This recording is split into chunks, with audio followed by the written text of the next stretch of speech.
Good morning, everybody. All of you are welcome to my channel. പ്രിയപ്പെട്ട കേട്ടറ്റ് set മുതലായ മത്സര പരീക്ഷകൾക്ക് തയ്യാറെടുക്കുന്ന എൻ്റെ സുഹൃത്തുക്കളെ, വളരെ പ്രധാനപ്പെട്ട ചില ടോപ്പിക്കുകൾ ആവർത്തിച്ച് കേട്ടറ്റ് സെറ്റ് നെറ്റ് മുതലായ മത്സര പരീക്ഷകൾക്ക് ചോദ്യങ്ങൾ വരാവുന്ന ചില ടോപ്പിക്സുകളുണ്ട്. Psychology, education psychology. അതിൽ പ്രധാനപ്പെട്ട ഒന്നാണ് സ്കൂൾസ് ഓഫ് സൈക്കോളജി എന്ന് പറയുന്നത്. സ്കൂൾസ് ഓഫ് സൈക്കോളജി എന്ന് വെച്ചാൽ ഒരു പ്രത്യേക വ്യൂ പോയിൻ്റുമായിട്ട് യോജിക്കുന്ന ഒരു കൂട്ടം സൈക്കോളജിസ്റ്റുകൾ, സൈക്കോളജിക്കൽ അപ്രോച്ചസ്, അതായത് സൈക്കോളജിക്കലായിട്ടുള്ള മനഃശാസ്ത്രപരമായ സമീപനങ്ങൾ, ഇതൊരു പ്രത്യേക മനഃശാസ്ത്രപരമായ സമീപനത്തോട് യോജിക്കുന്ന ഒരു കൂട്ടം മനഃശാസ്ത്രജ്ഞന്മാരുൾപ്പെടുന്നതാണ് ഒരു സ്കൂൾ ഓഫ് സൈക്കോളജി എന്ന് പറയുന്നത്. അങ്ങനെ ഒരു ഗ്രൂപ്പിനാണ് സ്കൂൾ ഓഫ് സൈക്കോളജി എന്ന് പറയുന്നത്, അല്ലെങ്കിൽ സിസ്റ്റം ഓഫ് സൈക്കോളജി എന്ന് പറയും. അപ്പോൾ അതിൽ പ്രധാനമായിട്ട് ഉള്ള സ്കൂൾസ് ഓഫ് സൈക്കോളജിയുടെ പ്രധാനപ്പെട്ട വിഭാഗങ്ങൾ ഏതൊക്കെയെന്നും അതിനകത്തുള്ള പ്രധാനപ്പെട്ട സൈക്കോളജിസ്റ്റുകൾ ആരെന്നുമാണ് ഇന്നത്തെ ഈ ക്ലാസ്സിൽ ഞാൻ നിങ്ങളോട് സംവദിക്കാൻ വേണ്ടി ഉദ്ദേശിക്കും. പ്രധാനപ്പെട്ട സിസ്റ്റംസ് ഓഫ് സൈക്കോളജി ഒന്നാമത് സ്ട്രക്ചറലിസമാണ്, പിന്നെ ഫങ്ഷനലിസം രണ്ടാമത്, മൂന്നാമത് ബിഹേവിയറിസം, പിന്നെ psycho analysis and gestalt psychology. പിന്നെ സൈക്കോളജി പഠനത്തിലെ ആധുനിക ട്രെൻഡ് എന്ന് പറയുന്നത് ഹ്യൂമാനിസ്റ്റിക് സൈക്കോളജി. പിന്നെ ഞാൻ ഓരോ വിഭാഗത്തെക്കുറിച്ചും അതിൻ്റെ ഉദ്ദേശ ലക്ഷ്യങ്ങൾ എന്താണെന്നും അതിനകത്തുള്ള പ്രധാനപ്പെട്ട സൈക്കോളജിസ്റ്റ് ആരെന്നും വിവരിക്കാം. ആ കാര്യങ്ങൾ നോട്ട് ചെയ്യാം. ഓക്കെ, അധികവും കേഡറ്റ് പരീക്ഷയ്ക്കൊക്കെ ഇതിനകത്ത് നിന്ന് ഒന്ന് രണ്ട് ചോദ്യങ്ങൾ വരാറുണ്ട്. അതുകൊണ്ടാണ് ഇത് ഫോക്കസ് ചെയ്തിട്ട് പറയുന്നത്. ആദ്യം നമുക്ക് സ്ട്രക്ചറിസം എന്താണെന്ന് പരിശോധിക്കാം. സ്ട്രക്ചറിസം എന്ന് പറയുന്നത് മനുഷ്യൻ്റെ മനസ്സിൻ്റെ ഘടന,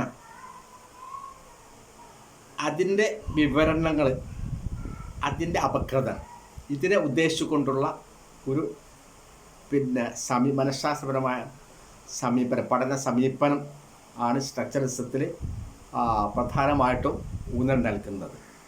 അത് ഇൻട്രോസ്പെക്ഷൻ മെത്തേഡ്, ആത്മപരിശോധന, സ്വയം ഓരോരുത്തരും അവരുടെ ആത്മപരിശോധന നടത്തിയിട്ട് പുറത്തു വരുന്ന കിട്ടുന്ന വിവരങ്ങളുടെ അടിസ്ഥാനത്തിലുള്ള ഒരു അനാലിസിസാണ് അതിനകത്ത് ഉദ്ദേശിക്കുന്നത്. അതിൻ്റെ ഫൗണ്ടർ എന്ന് പറയുന്നത് വില്യം ഊന്താണ്. വില്യം ഊൻ ജർമ്മൻ സൈക്കോളജിസ്റ്റാണ്. He was the founder of structuralism. ആദ്യമായിട്ട് ഒരു സൈക്കോളജി ലബോറട്ടറി ലേപ്സിഗിലെ ആദ്യമായിട്ട് 1879 ഒരു സൈക്കോളജിക്കൽ ലബോറട്ടറി തുടങ്ങുന്നത് ആരാണ്? വില്യം ഊന്താണ്. ഇനി അതിനകത്തുള്ള മറ്റുള്ള പ്രധാനപ്പെട്ട സൈക്കോളജിസ്റ്റുകൾ എന്ന് പറയുന്നത് ടിഷ്നർ, അതുപോലെ വെപ്നർ, ഫെഷ്നർ. ഇവർ 3 പേരാണ് പ്രധാനപ്പെട്ട ഈ സ്ട്രക്ചറലിസത്തിലെ ഘടനാവാദത്തിലെ പ്രധാനപ്പെട്ട സൈക്കോളജിസ്റ്റുകൾ എന്ന് പറയും. അപ്പോൾ സ്ട്രക്ചറിസം എന്ന് പറയുന്നത് ഘടനാവാദം, മനസ്സിൻ്റെ കോൺഷ്യസ് തലത്തിലുള്ള മനസ്സിൻ്റെ ഘടനയും അതിൻ്റെ പ്രവർത്തനങ്ങളും അതിനെക്കുറിച്ചുള്ള അതിൻ്റെ ഒരു പഠനം, അനാലിസിസ്, അതിൻ്റെ വിവരണങ്ങൾ ഉൾക്കൊള്ളുന്ന ഒരു പഠന ശാഖയാണെന്ന് സ്ട്രക്ചറിസം, അതായത് ഘടനാവാദം. പ്രധാനപ്പെട്ട ഇതിൻ്റെ ഫൗണ്ടർ എന്ന് പറയുന്നത് വില്യം ഊന്ത്. അദ്ദേഹമാണ് 1879 ലോകത്തിൽ ആദ്യമായിട്ട് തന്നെ ഒരു സൈക്കോളജിക്കൽ ലബോറട്ടറി ലേപ്സിഗിൽ തുടങ്ങിയത്. മറ്റുള്ള പ്രധാനപ്പെട്ട മനഃശാസ്ത്രം എന്ന് പറയുന്നത് ടിഷ്നർ, വെപ്നർ ആൻഡ് ഫെഷ്നർ. ഓക്കെ, അടുത്ത് വരുന്നത് ഫങ്ഷനലിസമാണ്. ഈ സ്ട്രക്ചറിസത്തിൻ്റെ ഒരുപാട് പോരായ്മകളുണ്ട്. ഇൻട്രോസ്പെക്ഷനിൽ കൂടിയാണ്, ആത്മപരിശോധനയിൽ കൂടിയാണ് വിവരങ്ങൾ ലഭ്യമാകുന്നത്. അതിൻ്റെ അടിസ്ഥാനത്തിലുള്ള അനാലിസിസാണ് നടത്തുന്നത്. അപ്പോൾ അത് അത്രയ്ക്ക് അങ്ങോട്ട് 100% പെർഫെക്റ്റ് ആണെന്ന് പറയാൻ പറ്റില്ല. ഒരുപാട് അപാകതകൾ അതിനകത്തുണ്ട്. അതുകൊണ്ട് തന്നെ ഫങ്ഷനിസം, അതായത് മനുഷ്യ മനസ്സിൻ്റെ ഫങ്ഷൻ, ധർമ്മങ്ങൾ, അവൻ്റെ ചുറ്റുപാടുമായിട്ട് ഇണങ്ങിച്ചേർന്ന് അവൻ ജീവിക്കുമ്പോൾ അവൻ്റെ മനസ്സിൻ്റെ ഫങ്ഷൻസ്, ധർമ്മങ്ങൾ, അവയെക്കുറിച്ച് പഠിക്കുന്നതാണ് കുറച്ചുകൂടി ഉചിതമെന്ന് പിൽക്കാലത്ത് പിൽക്കാലത്തുള്ള കുറച്ച് സൈക്കോളജിസ്റ്റുകൾ നിഗമനത്തിലെത്തുകയുണ്ടായി. അങ്ങനെയാണ് നമ്മൾ William James, father of American psychology എന്നാണ് അദ്ദേഹത്തെ പറയുന്നത്. അമേരിക്കൻ സൈക്കോളജിയുടെ പിതാവാണ് അദ്ദേഹമാണ്. ഈ ഫങ്ഷനിസത്തിൻ്റെ ഉപജ്ഞാതാവ് എന്ന് പറയുന്നത് വില്യം ജെയിംസ്. അദ്ദേഹത്തെക്കുറിച്ചുള്ള മറ്റൊരു ചോദ്യം എങ്ങനെ വരും? Who is the father of American psychology എന്ന് ചോദിച്ചാൽ വില്യം ജെയിംസ് എന്ന് പറയുന്നത്. ഇത് പ്രധാനമായിട്ട് രണ്ട് യൂണിവേഴ്സിറ്റികൾ, അമേരിക്കയിൽ ചിക്കാഗോ ആൻഡ് കൊളംബിയ, ഈ രണ്ട് യൂണിവേഴ്സിറ്റികളെ, സർവകലാശാലകളെ കേന്ദ്രീകരിച്ചിട്ടാണ് ഈ ഒരു ഫങ്ഷനലിസം അല്ലെങ്കിൽ ധർമ്മവാദം അതുമായിട്ട് ബന്ധപ്പെട്ട പഠനങ്ങൾ നടന്നു. അപ്പം അങ്ങനെ രണ്ട് യൂണിവേഴ്സിറ്റികളിലും പഠനം നടത്തിയ സൈക്കോളജിസ്റ്റുകൾ, അങ്ങനെ രണ്ട് ഗ്രൂപ്പുകളെ അതിനകത്ത് ഫങ്ഷനലിസത്തിൽ ഉണ്ടായി വരികയുണ്ടായി. അപ്പോൾ ഒന്നാമത് കൊളംബിയ ഫങ്ഷനലിസം എന്ന് പറയും. കൊളംബിയ യൂണിവേഴ്സിറ്റിയിൽ ഇതുമായിട്ട് ബന്ധപ്പെട്ട് ഗവേഷണത്തിൽ ഏർപ്പെട്ട ശാസ്ത്രജ്ഞർ ഉൾപ്പെടുന്നതാണ് ഇത് കൊളംബിയ ഫങ്ഷനലിസം എന്ന് പറയുന്നത്. രണ്ടാമത്തെ ചിക്കാഗോ ഫങ്ഷനലിസം, ചിക്കാഗോ യൂണിവേഴ്സിറ്റിയിൽ ഇതുമായിട്ട് ബന്ധപ്പെട്ട് പഠനം നടത്തിയ മനഃശാസ്ത്രജ്ഞന്മാരുടെ ഒരു ഗ്രൂപ്പ്, അവരുടെ കണ്ടെത്തലാണ് ചിക്കാഗോ ഫങ്ഷനലിസം എന്ന് പറയുന്നത്. ചിക്കാഗോ ഫങ്ഷനലിസത്തിലെ പ്രധാനപ്പെട്ട സൈക്കോളജിസ്റ്റുകൾ എന്ന് പറയുന്നത് ജോൺ ഡോയി, അതുപോലെ തന്നെ ഏഞ്ചൽ എന്ന മനഃശാസ്ത്രജ്ഞൻ, അതുപോലെ car, John Doe, Angel and car എന്നീ മനഃശാസ്ത്രജ്ഞരാണ് ഈ ചിക്കാഗോ ഫങ്ഷനലിസത്തിലെ പ്രധാനപ്പെട്ട വക്താക്കളെന്ന് പറയും. അതുപോലെ കൊളംബിയൻ ഫങ്ഷനലിസ്റ്റുകൾ പേരെടുത്ത് പറയാവുന്നതാണ് പ്രസിദ്ധനായ നമ്മുടെ തോണ്ടേ, അതുപോലെ കാറ്റലെ, അതുപോലെ തന്നെ വുഡ്വർത്ത്. തോണ്ടയ്ക്ക്, cattle and Woodworth. ഇത്രയാണ് ഫങ്ഷൻസ് ആയിട്ട് ബന്ധപ്പെട്ട് പ്രധാനപ്പെട്ട കാര്യങ്ങളെന്ന് പറയുന്നത്. ഇത് നമുക്ക് ബിഹേവിയർസ്,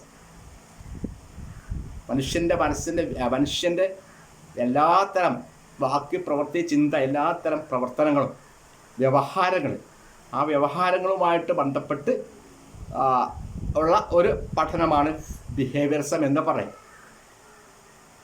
ജെ.ബി. വാട്സൺ ആണ്, അതും അദ്ദേഹം അമേരിക്കൻ സൈക്കോളജിസ്റ്റാണ്.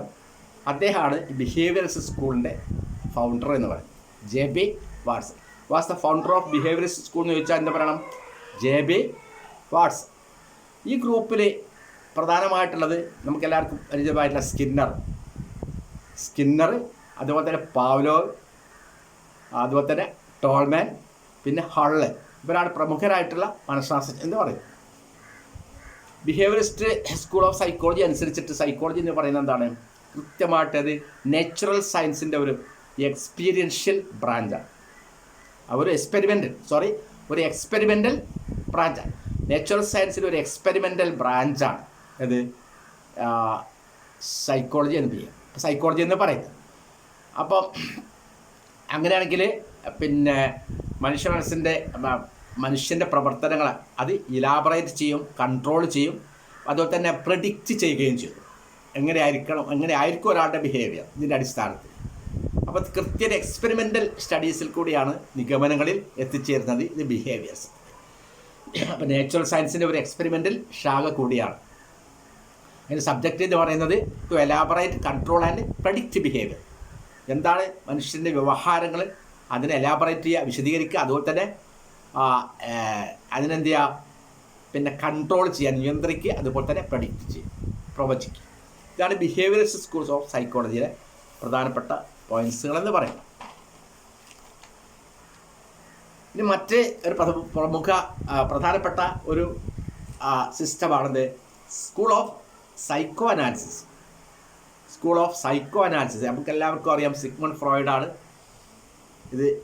ഇതിൻ്റെ സ്ഥാപകൻ എന്ന് പറയുന്നത്. ഈ സ്കൂൾ ഓഫ് സൈക്കോ അനാലിസിസ് വിയന്നയിലെ ഒരു ന്യൂറോളജിസ്റ്റായിരുന്നു ആര്? നമ്മുടെ സിഗ്മണ്ട് ഫ്രോയിഡ്. അദ്ദേഹം സ്ട്രെസ് ചെയ്തതെന്ന് വെച്ചാൽ എന്താണ്? ഹ്യൂമൻ ബിഹേവിയർ, മനുഷ്യൻ്റെ വ്യവഹാരങ്ങൾ അദ്ദേഹം അനലൈസ് ചെയ്ത് എന്താണ്? Unconscious mental process.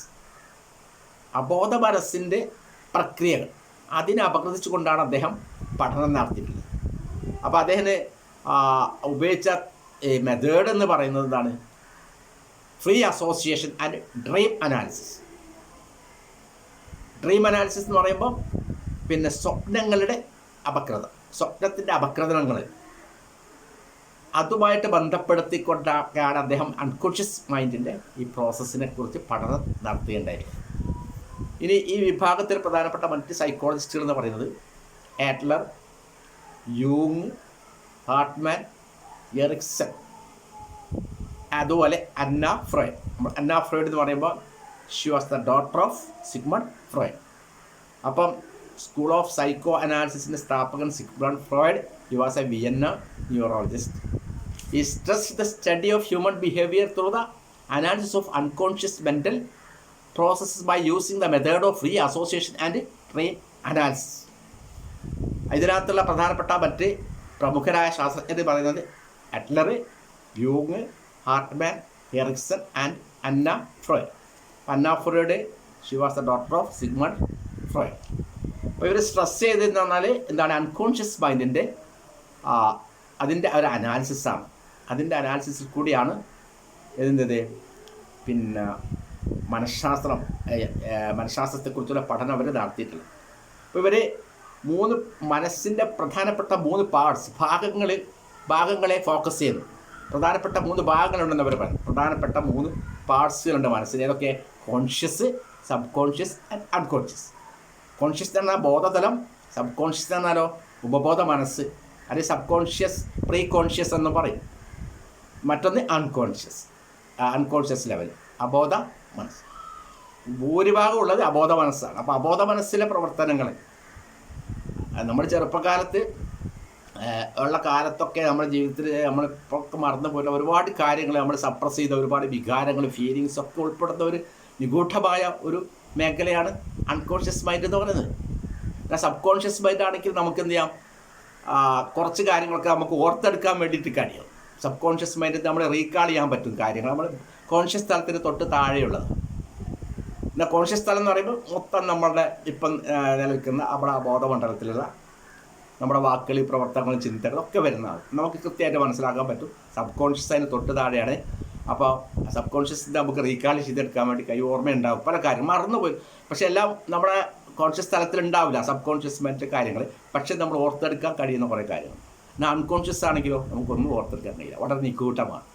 അപ്പം നമ്മൾ ചെറുപ്പക്കാലത്ത് സപ്രസ് ചെയ്തുള്ള വികാരങ്ങൾ, വിചാരങ്ങൾ, ഫീലിങ്സ്, നിരാശാബോധങ്ങൾ, അല്ലെങ്കിൽ ഭയം എല്ലാ കാര്യങ്ങളും അതിനകത്ത് എന്താണ് പിന്നെ ആഴത്തിൽ ഈ അൺകോൺഷ്യസ് ബോധതലത്തിലേക്ക് പിന്നെ തള്ളിവിട്ടിരിക്കുകയാണ്. അപ്പം അതിൻ്റെ ഒരു അനാലിസിസ്, അതിൻ്റെ ഭാഗമായിട്ടാണ് മനുഷ്യൻ്റെ ബിഹേവിയർ. അതിൻ്റെ ഒരു പ്രവർത്തനങ്ങൾ നമ്മൾ അറിയാത്ത രീതിയിലുള്ള ചില പ്രവർത്തനങ്ങൾ നടക്കുന്നതിൻ്റെ ഭാഗമായിട്ടാണ് നമ്മുടെ വ്യവഹാരങ്ങൾ നിയന്ത്രിക്കപ്പെടുന്നത്.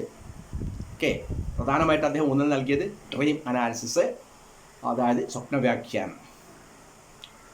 ഇനി മറ്റൊരു പ്രധാനപ്പെട്ട വിഭാഗമാണ് ജസ്റ്റാൾട്ട് സൈക്കോളജി എന്ന് പറയും. ജസ്റ്റാൾട്ട് സൈക്കോളജി ഇതിൻ്റെ ഉദയം എന്ന് പറയുന്നത് ജർമ്മനി.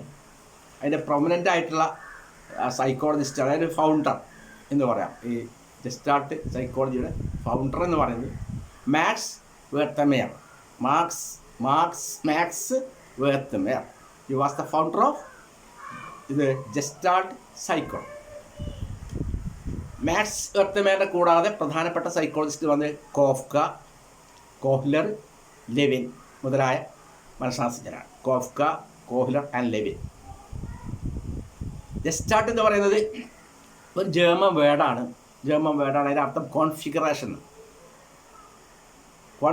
എന്ന് പറഞ്ഞാൽ ഒരു ഓർഗനൈസ്ഡ് ഹോൾ, ഒരു മൊത്തത്തിലുള്ള സമഗ്രമായ ഒരു ബാഹ്യ രൂപമാണ് കോൺഫിഗറേഷൻ കൊണ്ട് ഉദ്ദേശിക്കുന്നത്.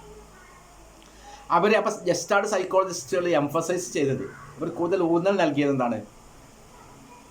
മനുഷ്യന് കാര്യങ്ങൾ മനസ്സിലാക്കുന്നതിനും പഠനത്തിനും അവൻ്റെ ഉൾക്കാഴ്ച, insight, the role of insight and understanding learning. Gestalt സൈക്കോളജിസ്റ്റുകൾ emphasise the role of insight and understanding in learning.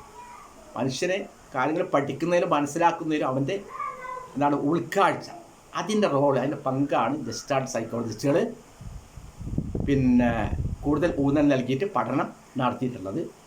അപ്പം ഇതിൻ്റെ പ്രധാനപ്പെട്ട പിന്നെ അതിൻ്റെ ഫൗണ്ടർ എന്ന് പറയുന്നത് മാക്സ് വെർത്തമേർ, മറ്റുള്ള പ്രമുഖ സൈക്കോളജിസ്റ്റുകൾ കോഫ്ക, കോഹ്ലർ, ലെവിൻ മുതലായവർ.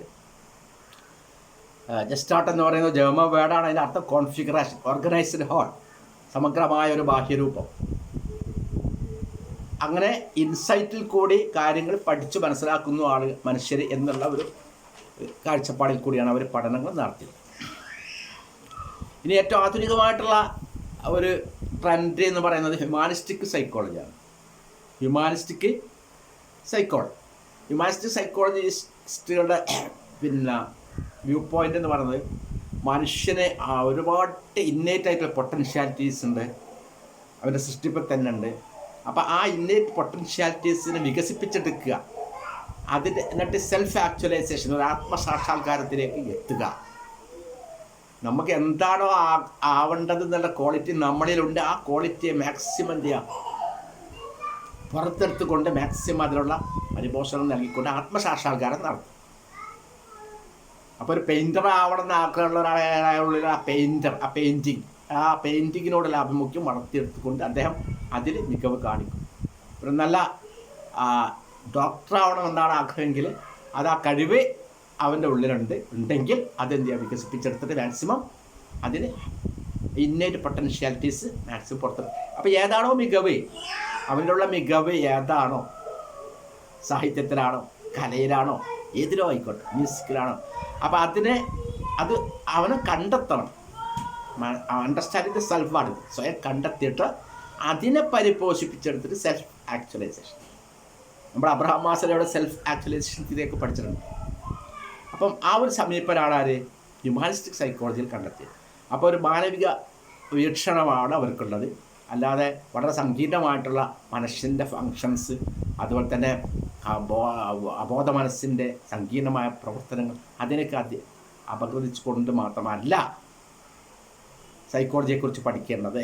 അവനിൽ അന്തർലീനമായി കിടക്കുന്ന ഇന്നേറ്റ് എബിലിറ്റീസ് മാക്സിമം അത് പുറത്തെടുക്കാനുള്ള ശ്രമം ഓരോ മനുഷ്യരും ഉണ്ടാവും. അതിൻ്റെ അടിസ്ഥാനത്തിലാണ് ഈ പഠനം നടക്കേണ്ടത്, സൈക്കോളജി മനഃശാസ്ത്ര പഠനം നടക്കേണ്ടതെന്നാണ് ഈ വിഭാഗക്കാർ വാദിക്കുന്നത്. അപ്പോൾ അതിനകത്തുള്ള പ്രധാനപ്പെട്ട സൈക്കോളജിസ്റ്റുകൾ എന്ന് പറയുന്നത്, പ്രോമിനൻറ്റ് ഹ്യൂമാനിസ്റ്റ് സൈക്കോളജിസ്റ്റുകൾ എന്ന് പറയുന്നത് അബ്രഹാം മാസ്ലോ, നമുക്ക് എല്ലാവർക്കും അറിയാം, നീഡ് ഹൈറാർക്കി തിയറിയുടെ വക്താവ് അല്ലേ. അതുപോലെ Carl Rogers, Rollo May, Arthur Combs, Gordon Allport, ഇവർ ആണ് പ്രധാനപ്പെട്ട സൈക്കോളജിസ്റ്റുകൾ ഈ വിഭാഗം. ഇപ്പം സ്ഥാപകൻ എന്ന് പറയുന്നത് അബ്രഹാം, പ്രധാനപ്പെട്ട ഈ തിയറി ഫോർമുലേറ്റ് ചെയ്തിട്ടില്ല, ഈ നീഡ് ഹൈറാർക്കി തിയറിയൊക്കെ ഫോർമുലേറ്റ് ചെയ്തിട്ടുള്ള അബ്രഹാം മാസ്ലോ ആണ് പ്രമുഖ സൈക്കോളജിസ്റ്റ് എന്ന് പറയുന്നത്. പിന്നെ Carl Rogers, Rollo May, Arthur Combs and Gordon Allport. അപ്പോൾ ഇത്രയാണ് പ്രധാനപ്പെട്ട പ്രധാനപ്പെട്ട സ്കൂൾസ് ഓഫ് സൈക്കോളജി അല്ലെങ്കിൽ സിസ്റ്റംസ് ഓഫ് സൈക്കോളജിയും അതുമായി ബന്ധപ്പെട്ട അതിൻ്റെ പ്രധാനപ്പെട്ട ടെനൻസ്, അതുപോലെ തന്നെ അതിലെ പ്രധാനപ്പെട്ട സൈക്കോളജിസ്റ്റുകൾ, അതുവരെക്കുറിച്ചുള്ള വിവരങ്ങൾ. ഇത് സ്വാഭാവികമായിട്ടും 1-2 ക്വസ്റ്റ്യൻസ് സാധാരണ മത്സര പരീക്ഷയിൽ ചോദിക്കാറുണ്ട്. അപ്പോൾ അതുകൊണ്ടാണ് ഈ ഒരു ടോപ്പിക്ക് ഇന്ന് തിരഞ്ഞെടുത്തത്. കാര്യങ്ങളൊക്കെ എല്ലാവർക്കും മനസ്സിലായിട്ടുണ്ടാവുമെന്ന് വിചാരിക്കുന്നു. Okay, thank you all the best.